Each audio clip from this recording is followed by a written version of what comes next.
Today's topic is rock bottom is your pivot point, not the end. Just for those who are new to the channel, my name's Ashley Bloxham. I'm a therapist. I specialise in childhood and trauma. I also am a counsellor in addiction. I've overcame addiction myself.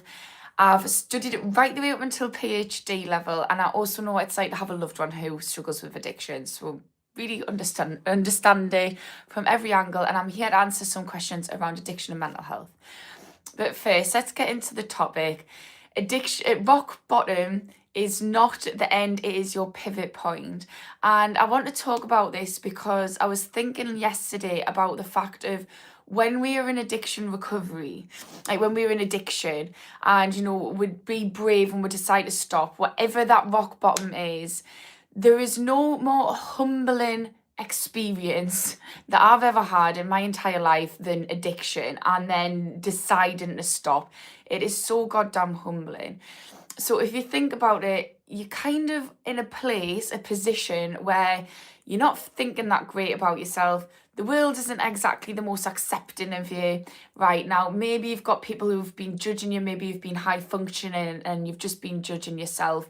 But whatever the thing is, whatever your situation, you're going to be feeling pretty goddamn crap about yourself. So when you get to the point of I'm going to stop, you've been humbled. So you literally do get to say, okay, actually, no F's given, because at this point, is there really any point in giving any F's? And from that, it means you can start to just build yourself up into somebody who's more in alignment. For me, I've never experienced such shame that I experienced, and it made us think, well, do you know what it is? Everyone and everything thinks I'm rubbish. Like society thinks I'm rubbish.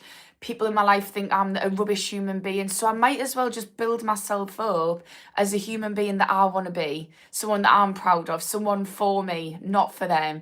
Like, don't really care what people think about us anymore. And this is the brilliant thing. You don't have to. You just get to say, okay, it's a pivot point, and which direction do I want to go in? So yeah, just sort of talk about that, because realistically, it doesn't get worse. So you might as well decide you're better. Right, let's see what people are saying. Psychedelic. I've got new music out, sis, and double tap. I love that. Send it to us. Anti-addiction music. Check it out whenever you're free. Can you send us it on my website, and I'll put it in my bio for people. But yeah, I'll absolutely listen to it. Langy Kong, the fleeting life of our... Also, sorry, just going to rewind. Double tap if anyone else wants to listen to the music. Just put it in and I'll pin the comment. A link. Anyways, Lanky Kong. This fleeting life is ours. It pierces and wraps around our heels, swinging our souls about until death. People you loved who have failed you only failed you because they were not brave enough. Be braver and stronger than the people who neglected your primordial suffering. Do not fail the people who need you. I love that. It's really beautiful and poetic. You know what? There was something I saw yesterday, and it said... it was Jefferson Fisher, and he said, we forget that our parents had parents. So I think what you said about, where was it? Be braver than the people who neglected you. I think it's about accepting, okay, because if we look at addiction, often it is linked in with childhood, not for everyone, but for a big proportion of us, it's linked into childhood. And it is about, okay, just forgiving the people who neglected us, but also just thinking I'm not going to neglect myself. And this is the key part. It's okay, I've been humbled from addiction, feels pretty rubbish. I'm going to pick myself up, but I'm going to honour myself, and I'm going to do whatever is in alignment with me. So yeah. And I think by being authentic as well, you're not failing yourself. You're actually honouring yourself. And by honouring yourself, then you can, like Lanky Kong says, not fail the people around you. Right. Oh, Gary's saying, decide you're better. Yeah, just decide. I get to decide who I'm going to be. I love it. Hi everyone, how you doing? Loads of people. Stinson says I'm trolling. Okay, that's fine. If you want to troll, look, build yourself up how you want to do. If you want to be a troll, be a troll. I live under a bridge. Right, we've got a naughty boy on the channel, Stinson, who lives under a bridge and is a troll. Right, Joey. I started smoking young, but I didn't go through anything crazy. Now I can't stop smoking, and it's been 12 years. Fuck. Joey, is this something you'd like some support with? But yeah, if a lot like smoking since you're younger is really difficult. And this is the thing, a lot of people with addictions, they start whatever it is at a younger age. And it's really hard because you're growing up with this is the only thing that I'm doing. I think one of the best things to do is think about, okay, what would my life look like if I didn't do it? So that's looking at the pros. So sit down and say, what's the things I'm getting from it? What's the benefit? And then what's the not so good things? And just having that idea of what's not great, maybe write that somewhere or just remind yourself like repeatedly, because when you come to stop, what we need is a circuit breaker, and rational thinking is a great circuit breaker. They're just that little flicker of, actually, do I want to do this? And if you've got to the point where I don't want to do this, then this is a great tool to use. But I think also maybe it's about, because you've done it since you're so young, it's about trying to practice doing things in life which don't involve weed. So try and do one thing that you'd usually do on weed without it. Then do another thing you'd usually do on weed without it. So you're clocking up things you do without it and just slowly creating a life where you're not doing it. So that might be, if you wake and bake, doing it early in the morning. So getting a little bit of control over it, I'd say, is a good starting point. Come join my group. It's starting in January as well. Doc saying, my life would suck a lot more than what it does now if I didn't have them, and plus you're not buying them for me. What you're on about, Doc Holiday? I didn't really get that. Oh, what's wrong with drugs in a trust to be like therapy? You know that, right? What's wrong with drugs in a trust to be like therapy? You know that, right? I don't know what you mean, but if you're saying what's wrong with drugs, I don't think, I'm not here to sit there and say anything's wrong with drugs. Like, I'm each to their own. But what I'm here is, if someone's struggling with addiction, I love drugs, then didn't love them, got over addiction, and I'm also a therapist, so I'm just here to help. But if you love drugs, go enjoy drugs, that's fine. I spent many a year enjoying drugs until my life was destroyed. Then I didn't. Anyways, no alcohol for 26 years for me. But don't ask me how many joints I've smoked. I roll. That's brilliant that you're not smoking. Sorry, that you're not smoking alcohol. I was going to say. I mean, I think it's pretty brilliant if people aren't smoking alcohol. But it's brilliant you're not drinking alcohol. I think it's pretty normal if people aren't smoking alcohol, let alone brilliant. But yeah, look, I'm not here to say that, like, don't smoke the joint, but if that's something you want to stop, then that's different. You know, I think addiction, I say this all the time, but addiction is a problem that you want to stop, but you can't stop. So if it's not a problem, then that's cool for you. So yeah. I've tried cognitive therapy, but it doesn't work. So has that been for addiction, Ricky, or just in general, have you done cognitive behavioural therapy? Like, assume you mean CBT, because that's quite a common point of call for the NHS. Let us know about that. Has it been specific to addiction or just in general? Cognitive behavioural therapy is a great therapy, but it's for me personally, I don't think it should be a standalone therapy. Yeah, so I'm going to pin what Tico said. I don't offer free counselling, but if you want some support, go on my website. Yeah, I don't do counselling, but I do free one-to-ones with people if they're in dire straits. Thank you, Tico. I can't put a comment up so people can see my website, that's the problem, but we're just rolling with the punches. Yeah, so that person's not replying. I'm doing well, Tico, thank you. That person isn't replying, but basically they asked about CBT and they said that it didn't work. So let's just talk about CBT, because often when we go to the NHS, that's the first type of therapy they'll give you is CBT. The NHS is in the UK, but it's a common therapy worldwide. CBT is all about changing your thought processes. And it's this idea that if we change our beliefs and our thoughts, then our behaviours will change. So you have beliefs, thoughts, behaviours. And if we change the belief, the other two will change. It is really helpful because we do need to challenge our thoughts and where they come from. So our beliefs are things that often we create when we're younger, and it's what shapes how we interact and view the world. And it can be really damaging because we can have this underlying belief of I'm not good enough, or I'm only lovable if I'm doing things for others, aka people pleasing. So you can have this core belief that then comes out in how you think about yourself and others and how you relate and how you behave. So it's good to change them beliefs. The problem is that I don't think that's enough.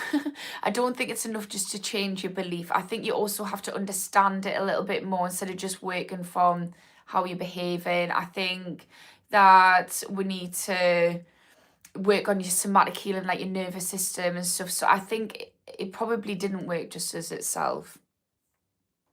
So yeah, I think maybe it's not that CBT isn't good, it's that maybe by itself, most people need more, especially people who are struggling with addiction, because you've likely had traumas or a lot of adverse childhood experiences, we call it. There's probably a lot that's went on, and I think that alone wouldn't be helpful. So yeah. Levi saying hiya school and everyone here, hello. I love that, hiya school, that's cute. The voice and the entire package, the accent puts me over, a good old Geordie accent. You send me, young lady, would you like to be the next beautiful woman to destroy my life? No, thank you, please. I'm in a lovely relationship and I am really happy in it. And I'm not planning on destroying anyone's lives, so. But thank you for the offer. You look like Diddy. Oh God, I watched that documentary, bits of it. I was asleep for most of it, but it was a bit shocking, I'm not gonna lie. Right, we need to remember why we got high for the first time, pale faces saying, yeah, 100%. And think about what was it. So for me, I was just thinking when you said that, the first thing I did was smoke cigarettes, and I hated it. But my friends were doing it and it made us feel like cool and like I was part of my friendships. And I think that's really telling, because it's like, oh, okay, why was I doing something I didn't like just to fit in? And I think that's because I always felt like I had to fit in. Like I really struggled with my sense of self. So yeah, and just like, again, when I took drugs for the first time, it was all about fitting in. It was all about and when I remember ketamine, when I started taking that, which was my addiction when I lived abroad, it was the first time I felt accepted just to be me. So I started making these associations with it, and maybe it's about being confident. So maybe you had a drink because you want to be confident, etc. In group settings, could be a lot of things. Right. I've been sober for 10 years now, and the first 6 to 7 years were hell, having to figure out mental health after getting sober. I think too many people expect to get clean life automatically better. Yeah, this is such a good point, sober hell, Reza. So like, it is trying to figure out your mental health when you're sober is really hard, but it's also really necessary. I think sometimes what we fall in the trap of, and sometimes what services fall in the trap of, is we're just going to get rid of the thing. Like, and I'm putting myself in that bracket as well as a therapist. Like, we're going to give you tips and tricks to stop you from being addicted. Let's remove the addiction. And actually, that's not the work that needs to be done. Yes, that's an element of it. I think there's 4 pillars of recovery, and certainly getting rid of the addiction itself through services and proved and tested tips and tricks is important. but it's also about dealing with your mental well-being. And that's not something you can do straight away. That's something you've got to work at day in, day out, probably with multiple different professionals, but certainly a daily commitment to it. And then you've got the physical part, that's the third pillar, which is your body. And that's like being accepting that actually eating, sleeping and exercise really do impact on my mental health. Like there's no ifs or buts about it. The research says that, and look into the research, I suggest. And the final thing is connection. Like what are the connections in your life currently? Are they helpful, or are they bigging you up, or are they tearing you down? And it's about taking stock of that and deciding, who do I want to be in my life? Who's helpful for my recovery and who's actually hindering it? So yeah, I think that's a very fair point that you've made. What was the most fun I had on drugs? Nat Rock is saying.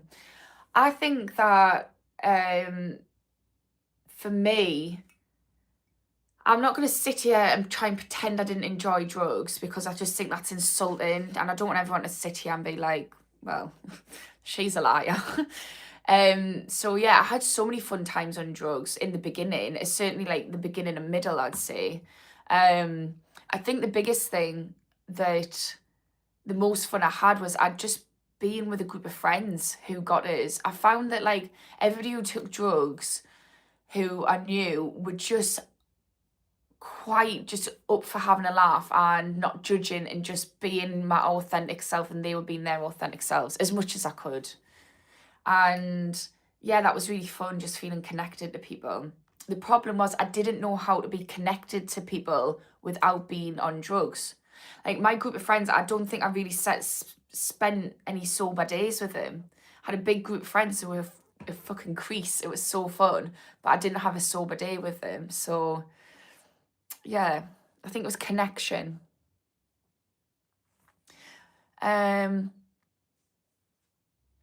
So why I love shrooms is you're not likely to get hooked on shrooms.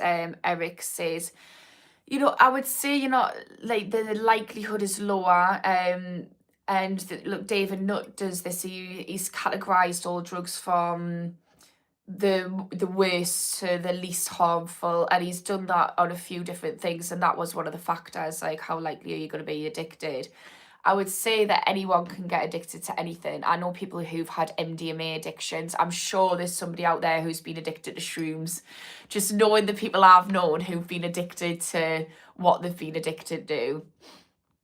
The problem with shrooms, as I would say, is more so the fact of it's, with it being a psychedelic, with it messing with your brain chemistry, it's one really important what you're doing after you've taken shrooms, because your brain chemistry becomes really malleable for the few days after. So whatever mindset and things you do in the few days after is going to help you create new neural pathways and break down other neural pathways. So be intentional if you're going to do it. I'm not advocating for mushrooms, but just being real. Be aware of that. And I would also say you don't know if you've got underlying schizophrenia or bipolar like I do, so you could trigger psychotic episodes. So it could be really dangerous in other ways. So yeah. Let's see what else. So Milligan is saying, I started smoking at 7 years old and smoking weed and drinking at 11 years old. That makes a lot of sense.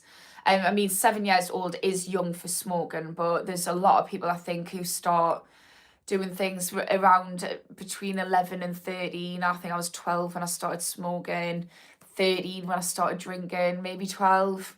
To try my first drug about 13, 14. Yeah, it's really common to start when you're younger. And the thing is that that your brain then is growing. You're sort of like, as your brain's growing, you're learning the drugs are in every part of their life, and also changing brain chemistry. And I think that's the thing what a lot of people who struggle with addiction have been through. I think often the gateway to trying drugs is with our friends and our peers. And then there's certain people who at the end of that is like, oh fuck, I'm one of the people who's addicted. Like, why are my friends like all going off and living life and I'm not?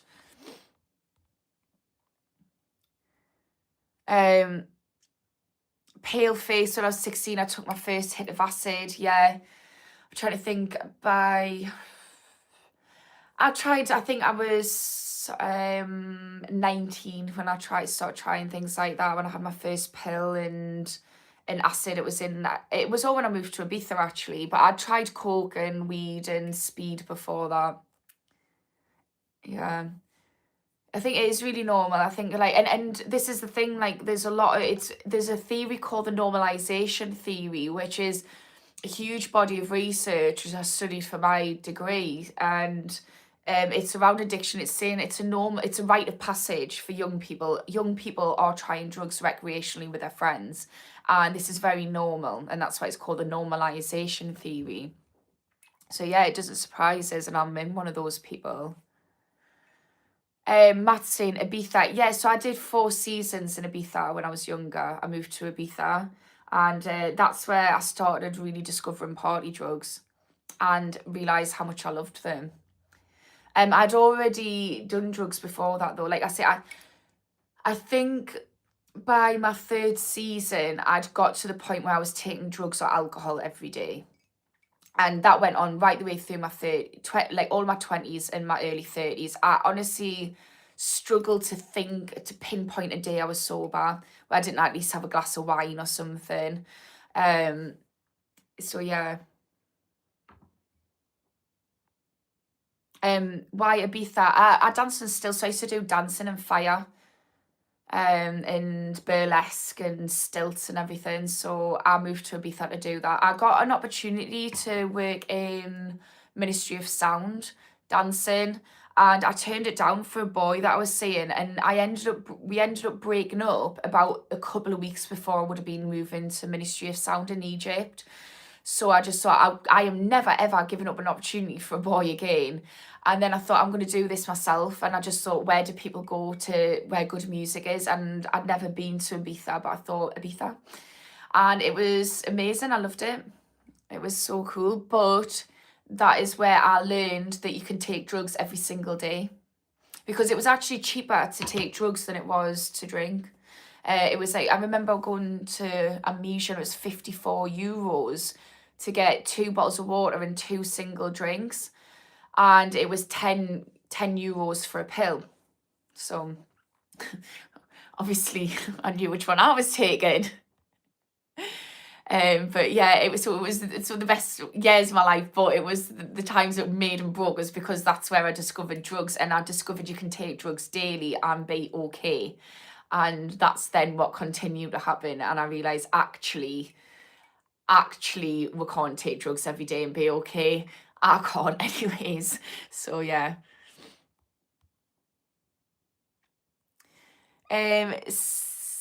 Simone, dated Lucy in 90s when I was 13. Went on honeymoon Ibiza at my 14th with my girlfriend's boyfriend. Best friend, BFF, best girlfriend's BFF. I don't know who Lucy is. Is that your? I don't know. We need some more information here, Simon. You've got one on the edge of the seat. I don't know what's going on. I thought I was reading lyrics at first. Oh God. Is that your real eyes? Yeah. I mean, yeah. I can barely be asked to do my hair, guys. I'm not sitting there putting in contacts. Right, sober Hellraiser. I can't imagine being over there while I was in active use. Holy hell, that would have been wild. Yeah, so I wasn't in active addiction then, because remember, addiction is a problem that you want to stop, that you can't stop. I didn't want to stop that. This was when I was discovering drugs. So like in the beginning, like anybody who has an addiction to drugs, any drug, probably done quite a few in the time. We don't, unless it's like weed, maybe we've just stopped at weed. But if you've got addiction to say to cocaine or something, you've probably done recreational drugs, and it's fun in the beginning. I don't care what people say. You're not going to sit there as an addict and say, I hated every single minute of it, but I did it from day one, even though from day one I hated it. And I think this is something that a lot of we try and like ignore, but actually that's part of your recovery journey. Because if we would say, okay, yeah, I enjoyed it, but let's be realistic about what I'm not enjoying as well. And okay, why did I enjoy it? What was it? So for me, it was purely around connection. I felt like I could connect with people. I felt like I could be myself. I felt like I could enjoy music and all these different things. And actually, I can get that enjoyment from other things. I don't need the drugs. So first of all, we need to say we enjoyed it. Let's be real. Then look at what we don't enjoy. There's a lot I wasn't enjoying by the end. In fact, very few things I was enjoying except for the initial sniffing of the line. Then it was just my life was horrible. So yeah. Right, lucidity is definitely a good choice. Don't mind staying high on life. Yes, I'm high on life now. I love that. Yeah, and it's a skill set. I'd say we'll have to learn how to get high on life. I don't know what you think, Eric, Padilla, but I've had to learn to be present and in the moment and just like really be grateful for little tiny things. And it feels so lame at first, but you know, like stopping and like being really grateful for a sunset and really looking at plants and like nature sounds so lame, but I love that now. That is like ecstasy for me. Or just like cultivating a life where there's just lots of little pockets of joy in it, and then just stopping and being like, God, I love my friends. I love my little life that I've created. Like, that's like ecstasy for me now. Much better than party drugs because I don't get a come down. Yeah. Probably what happens in your body gets used to the drug, and it's even harder to get high. Eventually, you probably have to take it just to keep it from getting sick. That's exactly what happens, Matt. Exactly what happens. And there's a lot of neuroscience to support that. And the thing is, you don't get the same high. So like, look, the fun times I was having in Ibiza, going back to when I first discovered drugs. I mean, I discovered them before, but this is where I really discovered drugs. It's where I discovered my drug of choice as well. But going to Ibiza, it was exciting and fun and great. But when I started taking it every day, it wasn't. And it's because my brain chemistry started to adjust, going, whoa, we're flooding our brains with far too much dopamine inducing stuff here. Like, we need to sort this out. And then it just wasn't, it didn't have that same amazing sparkle. And then it just got worse and worse and worse. And then I was just riddled with fear. Do you like DVDA? What is DVDA? The dude, what is that? Let me know. Now high on discipline. I love that. I would say I'm high on, I've never been good with discipline. I'm ADHD. I'm high on ambition and just winning at life. I love deciding to do something and then trying to just do it. So like creating little wins and then deciding like, yeah, I did that. So like, instead of discipline, I'm just like, okay, I'm just going to do this one little thing and then I'm going to praise myself because I struggle to like be disciplined. I'm high on neurodivergence. Nick has said, yeah, I'm fucking riddled and high on neurodivergence. Fucking hell. 100%. Thought you were Riley Reid for a second. I don't know who Riley Reid is. I don't follow the news or social people. I don't know who people are. Joey Kent has said, I didn't take coke until I was drinking alcohol. I never wanted coke if I was sober from alcohol, but I didn't realise that for 10 years. I stopped drinking alcohol for 20 years now. Yeah, so that I had the same thing. So that's because a lot of people do this. So there's I talk about this all the time on my channel, so sorry if you're new. If you are new though, can you subscribe please? But if you drink alcohol and take cocaine together, it forms a compound called coke-ethanol. So that is chemically addictive. So cocaine by itself isn't chemically addictive, but cocaine and alcohol is. And that's why when you have a drink, as soon as you have that drink, you're like, let's get the packets in, I'm going to have a line. Because it's chemically addictive, and that's because alcohol is chemically addictive. And then your brain starts to associate cocaine and alcohol together.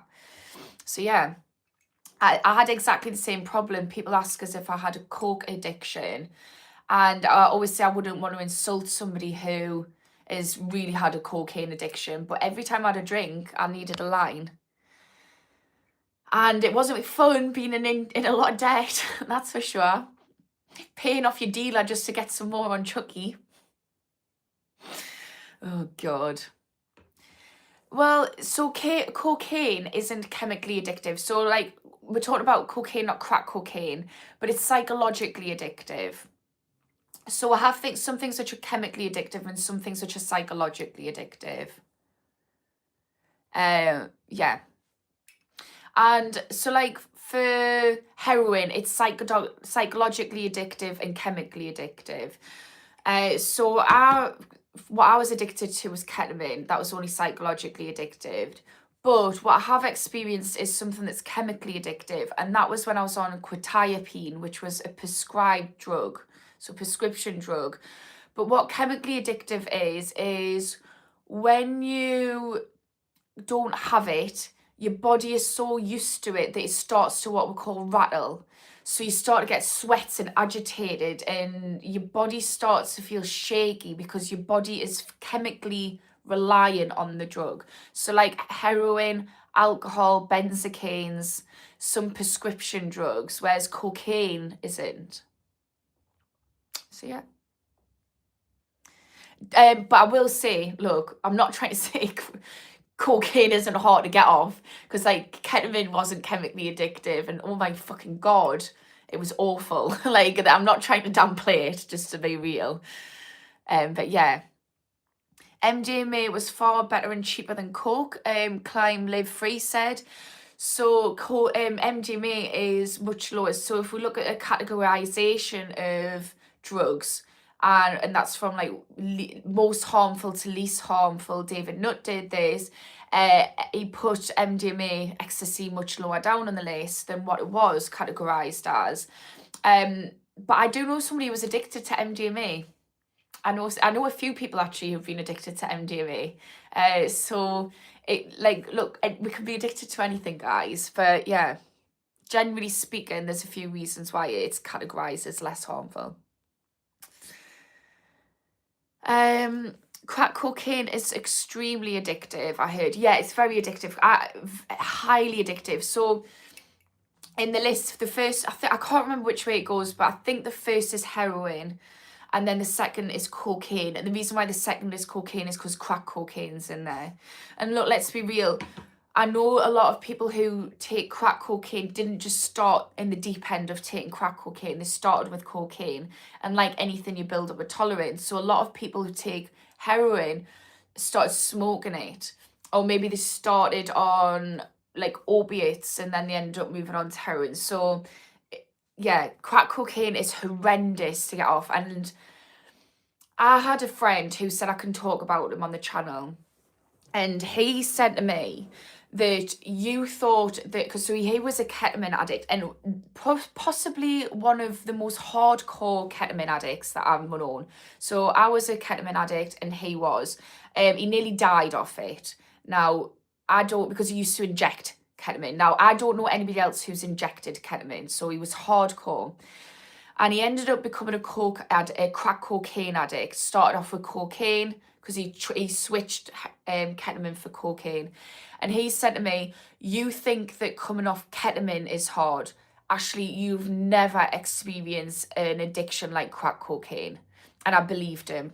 I fully believed him. And this is coming from somebody who stopped injecting himself with ketamine.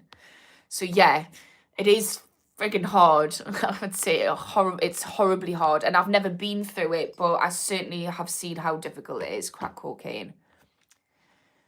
Mona saying crystal is worse. Yeah, and look, fentanyl, heroin, and I think the reason why heroin, I would imagine heroin's number one, but like opiates like fentanyl and heroin is because they're also chemically addictive. I wonder, is crystal chemically addictive? Now, I don't think crystal is on this list. I don't know people who take it. I'm sure it's more of a thing in the States. If anyone's in the UK and they've experienced it, let us know. But I've yet to come across somebody who's taken crystal. Sober Hell is saying that's crazy. I've never heard of anyone banging ket. Yeah, look, I've known people who inject heroin, who inject cocaine, who've injected base, speed. It's just, there are people who do it, but this is like, you're not going to get many people sitting there saying, I inject something that other people are sniffing. it's one of those things where, you know, when we get to that point, it's hardcore addiction. And I think addiction, we're often riddled with shame. So I imagine there's other people who've done it, but I that's the only person I know as well. Very hardcore person, very, very ADHD. Only just like since he's had a crack addiction, he's got sober now, but only just been able to like find out after that he's got ADHD, which makes a lot of sense. Because there's huge links between ADHD and addiction.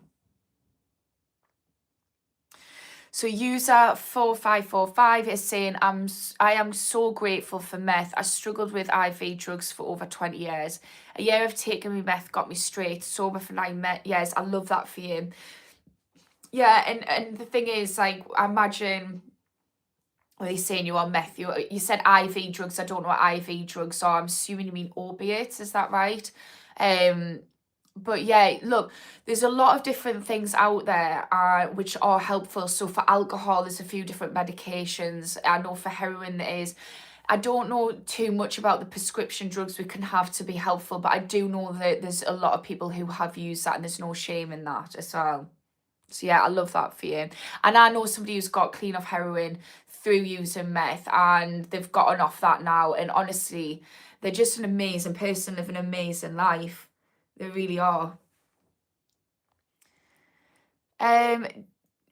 Natroc, drugs are expensive. Yeah, in every sense of the word. They don't just cost you money. They cost you a fucking hell of a lot more.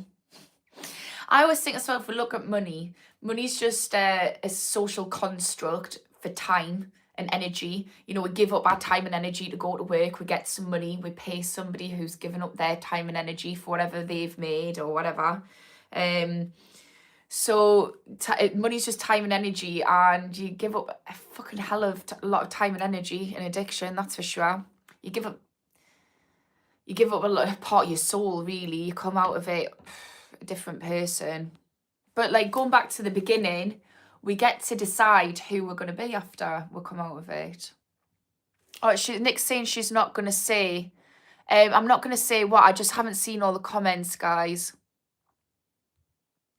So tell us what I'm going to say, what I'm not going to say, or whatever. Ask us the question again.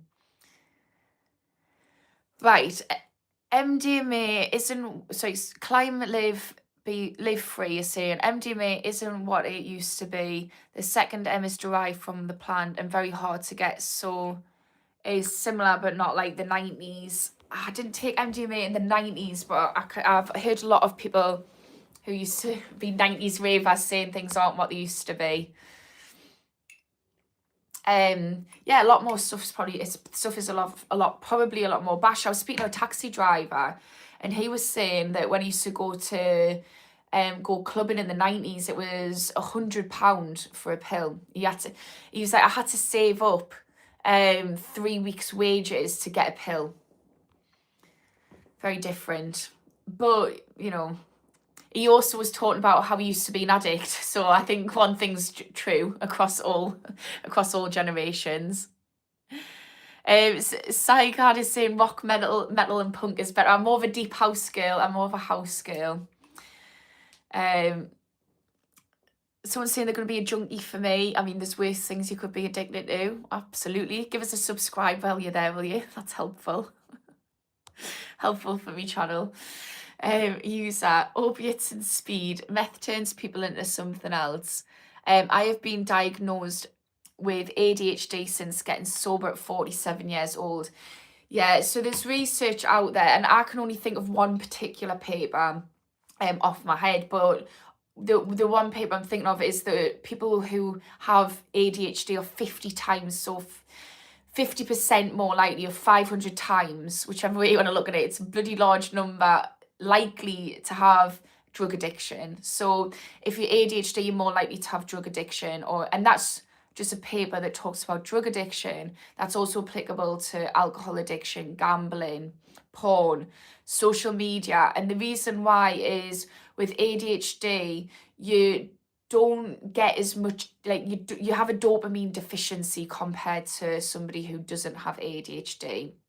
On top of that, the part of your brain which is responsible for impulse control isn't working the same way as other people. So if you put a mixing of, okay, I have to get dopamine. I'm not getting as much dopamine as the average person, and also I'm impulsive.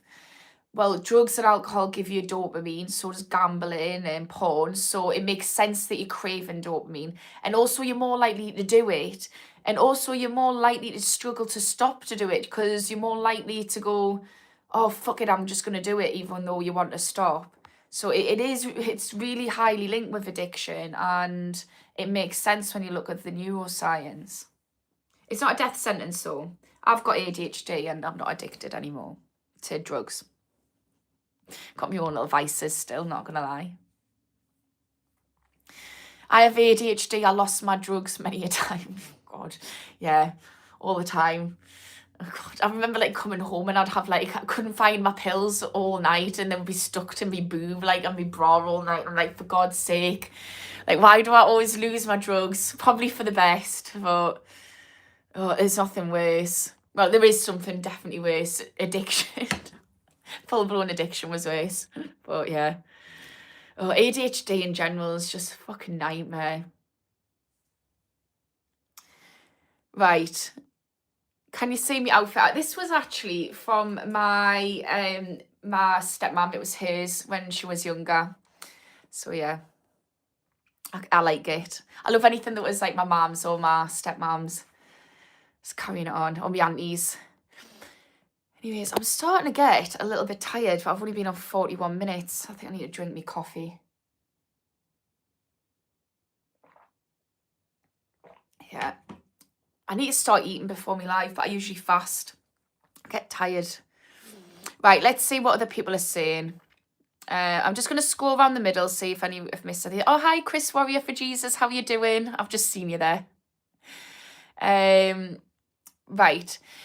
Dunn did all the ket in the state of Mexico before they realised there aren't that many horses, and we're not vets. Yeah, we're just not. We're not horses, we're not vets. But here we are.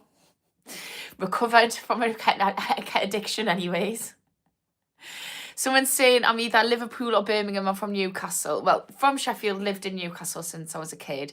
I think it's because I'm neurospicy, so my accent isn't fully... I've got my own little neurospicy twang on it. I'm grateful... Oh, I've read that one. Let's see what else.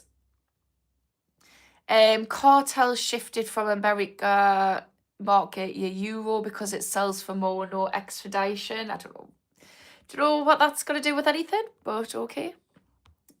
Let's see what else other people are saying. Right, has anyone got any questions around addiction or mental health? Because I'm happy to answer any of them. I am a therapist, for those who are new to the channel. So yeah. Right, so while I'm waiting for somebody... Oh, somebody said... Right, I was going to say I'll speak about the topic, but somebody said, me when I'm sober, what's dopamine? Yeah, when you're so just because we're sober doesn't mean that we don't need dopamine, but what it means is everybody needs dopamine. It's just drugs and alcohol and gambling, etc. They all produce high amounts of dopamine, so they flood our brains with dopamine. So if we need more dopamine for everything in life. So they did a study with rats. I talk about this often, so sorry for those who are not new to my channel. But they did a study with rats, and they took the dopamine receptors out of the brain, and they put food in front of them, and the rats starved to death rather than going and get the food. So dopamine is just something that drives us to pursue things that bring us pleasure. So it's things like food and sex and all these different things. Now, we have a lot of things like drugs and alcohol just flood our brains with dopamine. But that doesn't mean we don't get dopamine from a lot of different things in our life. It's just about the fact that when we're flooding our brains with too much dopamine, our brains start to compensate for that, and they start to downregulate them. So what it actually does is we have two dopamine receptors, and there's holes where the dopamine floats between them. And what happens is our brains start to fill in the holes. So we're less likely, we're getting less dopamine traveling between the receptors, which then means that life in general feels more dull. It means that we build up a tolerance to the addiction, and then it just, yeah, that continues. Which is why when I said I had a friend who ended up injecting ketamine, because they're building up that much of a tolerance, so you've got to get that high. So yeah. Yeah, drugs. So OJ's saying drugs messed up my dopamine for real.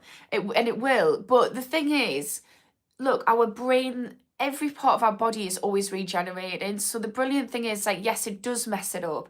And this is the really hard part of addiction recovery, is that first 3 weeks especially, we just feel like shit because our dopamine receptors are really messed up. But if we can push through that 3 weeks, what starts to happen is our brains start to, it's always trying to repair. It's always trying to achieve homeostasis and balance. So just as it's down-regulated the dopamine receptors, it then starts to upregulate it, because it's like, whoa, this isn't right. We need more dopamine. So if you can push through that first 3 weeks, your brain starts to rewire, and it'll start to get easier and easier. And by 2 years fully, everybody's brains are usually fully reset. But for a lot of people, it's much sooner than that. I'd say about 3 months. The only problem is we get to about 3 months and we start to get cocky. Because then we're like, I feel great. I can do the thing again. No, you can't. So yeah, it does mess it up, but it will change. So Drew Stead is saying addiction is based on the glutamate receptor mechanism. I don't know. I've never heard that before. So I'm going to write that down and have a look into it. Tell us a little bit more about that, though, 'cause I've never heard of the glutamate receptor. Is it something to do with... No, I don't. I was going to say, is it something to do with glucose, but I'd imagine not. Yeah, tell us a little bit more about that. That's quite interesting. Right, just a chimp. I go even a day without a smoke. I'm the grumpiest, saddest turd ever. Yeah, because your brain's like, whoa, where's the dopamine? And because it's now, weed will give you so much more dopamine. So your dopamine receptors, they've down-regulating the amount of dopamine you get, which means that everyday life just feels shit. So you're removing the thing that's giving you dopamine, and then everything else doesn't give you nearly enough dopamine. So then you're just like, this is awful. And this is the problem that we get. We might get a couple of days into our recovery, in that initial recovery, and think life is shit. Like, I can't do this. And then on top of that, you've got cravings. But it's about pushing through that first bit. Right, let's see. Find a dopamine replacement. Yeah, absolutely. Exercise is a really good one. There's research around dopamine patches. I'm not going to endorse them. I've never done them.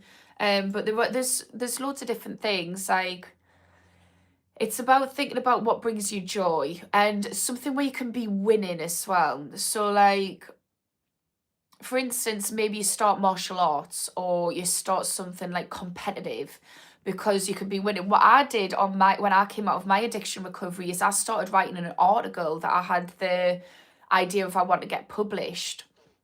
And it was around addiction. So something where you can get dopamine in that way, where like I'm actually achieving something, can be really good. Right. Drew said, hello, nice to see you again. I used to watch a documentary on TV about living in a van down by the river. I think the guy's name is Matt Foley. And is that helpful to you, just seeing how simple life can be? Boxing boy, it helps if you have something to look forward to. Yeah, absolutely. Oh, thanks. It's Tico for your comment. Sorry, I've just got distracted there. Oh, thanks for whoever's just liked my channel as well. Yeah, as Tico said, if you need one-to-one support, reach out on my website. If I don't pick up your comments again, just reach out on my website. I do answer everyone. But yeah, Boxing Boy said it helps if you have something to look forward to. Absolutely. It's not just about removing the addiction, it's about creating a life that is better than the addiction. Because addiction serves a purpose, and often, you know, we just love that that relax. When you do that addiction initially, you just get that relax, that exhale. And if life is just rubbish and you don't have anything that lets you exhale the same way with the addiction, it's going to be hard not to go back to think, oh, I just want to exhale again. So yeah, I think that's really important. E-Man saying rebound, the story of the Earl, the Goat, Marigold HBO movie, is that good? Would you say that's something that we need to watch? What's it about, E-Man? John, oh, the main mashery and annoyed sound of... I don't know what you're saying. I don't know what you're saying. Right, I'm gonna say I'm getting a bit tired, so I'm gonna do a couple more comments and then leave it there. So if anyone's got a comment around addiction and mental health, send it over and I will answer. I'm just gonna answer one from the middle first. So Electric Ocean is saying, what is the opposite of addiction? How do you reverse that dopamine receptors defect? Let's think about that. What's the opposite of addiction? I would say a life where you feel comfortable in your own skin and comfortable in your your internal and external world feels comfortable. So the thing with addiction is you're escaping something, and often it's yourself. Often we feel uncomfortable just sitting in our own skin, like doom scrolling and whatever. We feel uncomfortable just being by ourselves. So I'd say the opposite to addiction is feeling comfortable enough just to live life with no turning down the dial of it. Like addiction turns down the dial and intensity of life. And how do you reverse the dopamine receptors is if you reverse, so we're saying drugs and alcohol and gambling, etc., whatever we're addicted to. So if we're doing something repeatedly all the time, we're going to affect our dopamine receptors. So the reverse of it, and this is a really hard thing, is to remove the thing that's flooding our brains with dopamine. So one of the things that I would say is we can go cold turkey, not discrediting that, but one thing that we can do is reduce down safely so that we're not fully just removing the thing, but slowly but surely reducing the thing that's making us produce a lot of dopamine over a period of time with a professional. So yeah. Right, let's see what else.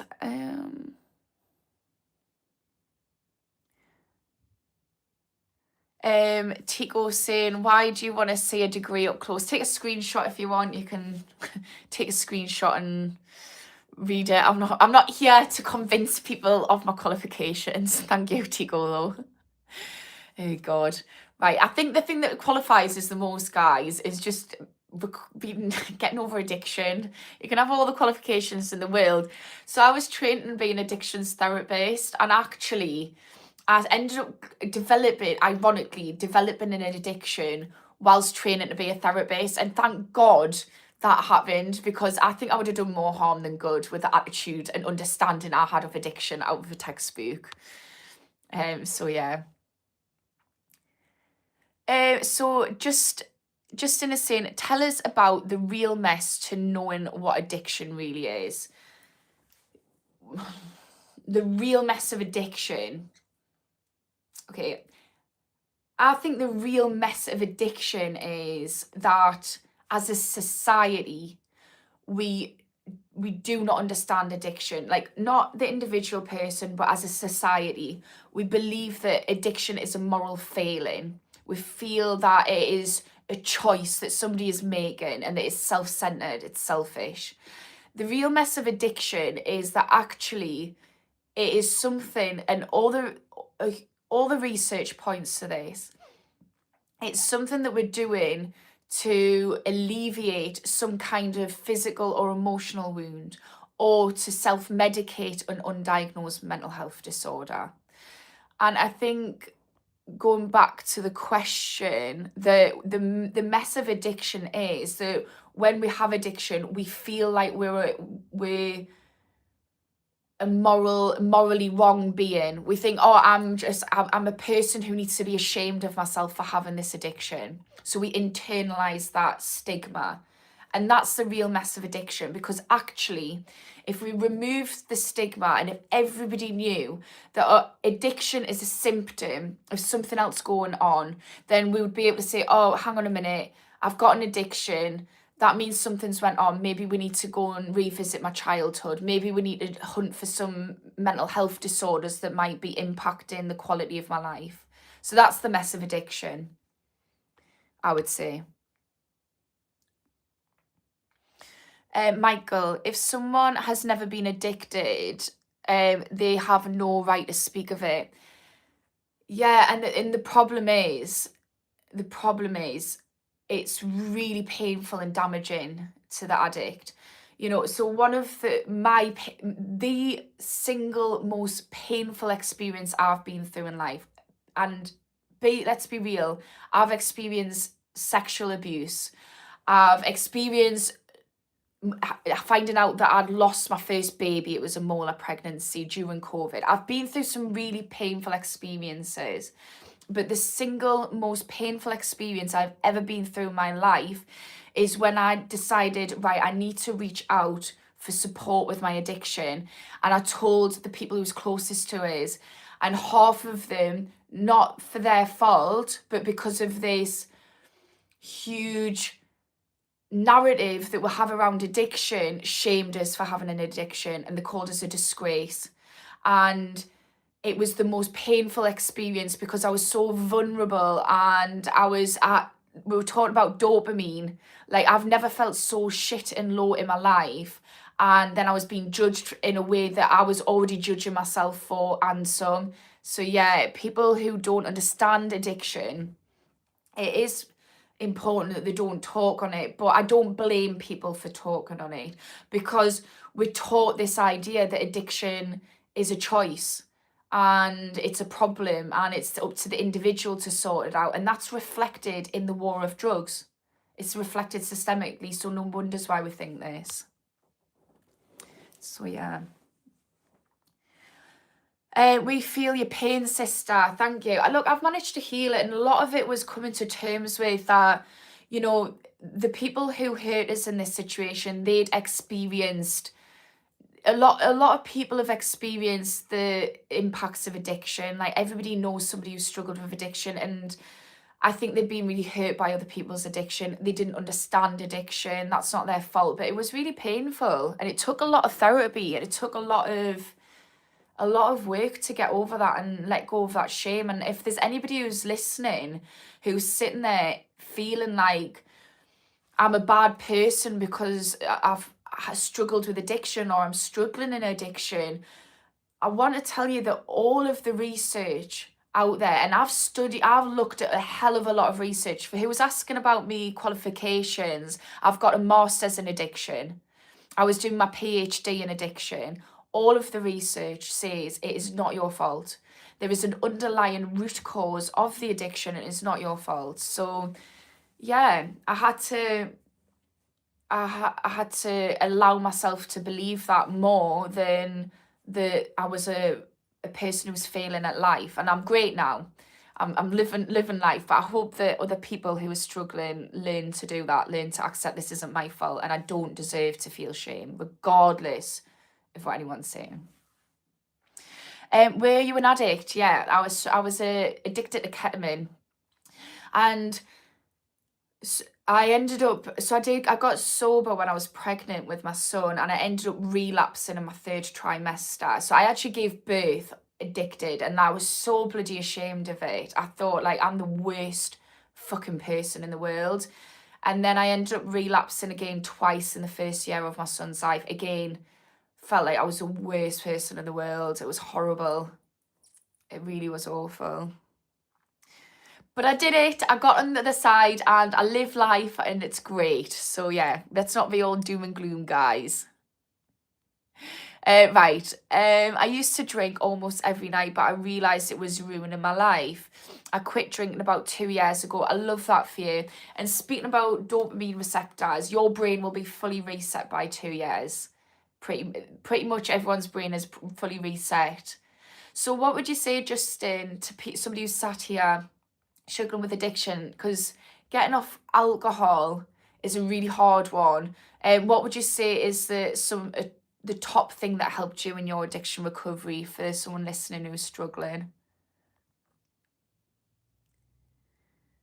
Yeah, Nick is saying drank every day also. Yeah, is that Nick? I don't know. I don't think that's Nick. Niche. I don't know how you say your name, but can you let people know as well what helped you? Anyone who's listening, any recovery veterans, what's top tips for people? Brandon is saying, is ketamine a pill or something? It's not a pill. I used to snort it. So I'd sniff it. It's a powder. Well, it actually comes in shards and you crush it. It's a sedative. So it's a little bit like hallucinogenic. But it's not. It's a sedative. I don't know how to describe it. I wouldn't recommend trying it. Just because it's very addictive.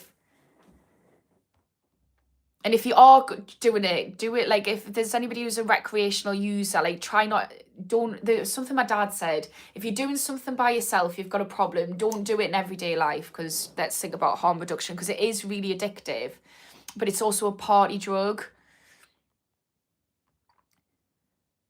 Right, so what I've noticed, Barry said, what I've noticed since being clean, that my mental health is bad. When I leave the house, I feel like a stranger. I struggle to deal with all these emotions coming back.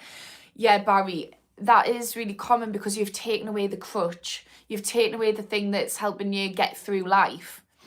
So if we think about addiction is the solution to not the problem.